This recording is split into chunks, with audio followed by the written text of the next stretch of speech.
yang ke satu. Kemudian juga isu yang kedua, kita melihat bahwa 100 hari ini menjadi titik langkah awal daripada tren positif yang sudah ditunjukkan, dan terlihat bahwa Prabowo potensial menjadi pemimpin Asia yang dikenang.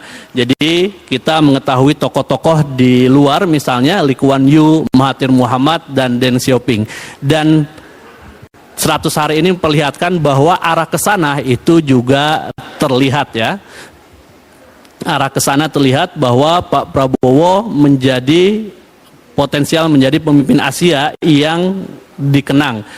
Tapi kita melihat ada 3 prasyarat untuk bisa menjadi presiden yang dikenang di level lebih tinggi lagi.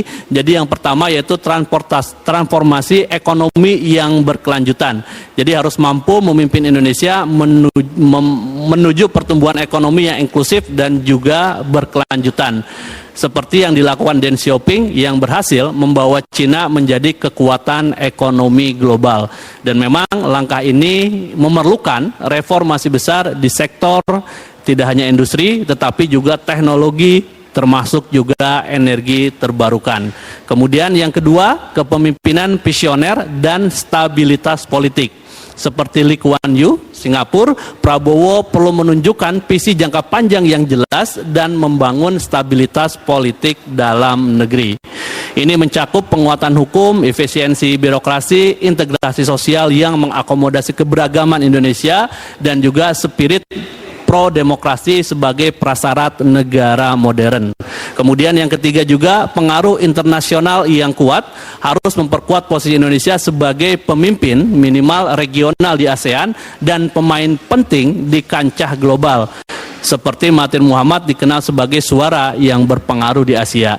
Kemudian keanggotaan Indonesia dalam BRIC bisa menjadi titik awal untuk menunjukkan kepemimpinan global. Jadi Prabowo berpotensi menjadi pemimpin level Asia ke atas, tapi kita melihat ada hasil daripada kajian kita, ada 3 hal yang minimal perlu dilakukan, mulai dari transformasi ekonomi, tidak hanya sekarang tapi juga berkelanjutan, kemudian juga ada visioner, kepemimpinan visioner dan juga stabilitas politik, kemudian juga pengaruh internasional yang kuat. Dan modal-modal ini sudah terlihat, ya, sehingga jika ini dilakukan tentu bisa mendorong harapan publik yang begitu tinggi terhadap Pak Prabowo Gibran sekarang ini menjadi sebuah kekuatan yang bisa menjadi energi untuk melakukan perubahan-perubahan, sehingga Indonesia, Pak Prabowo sendiri itu masuk ke pemimpin level Asia yang disegani.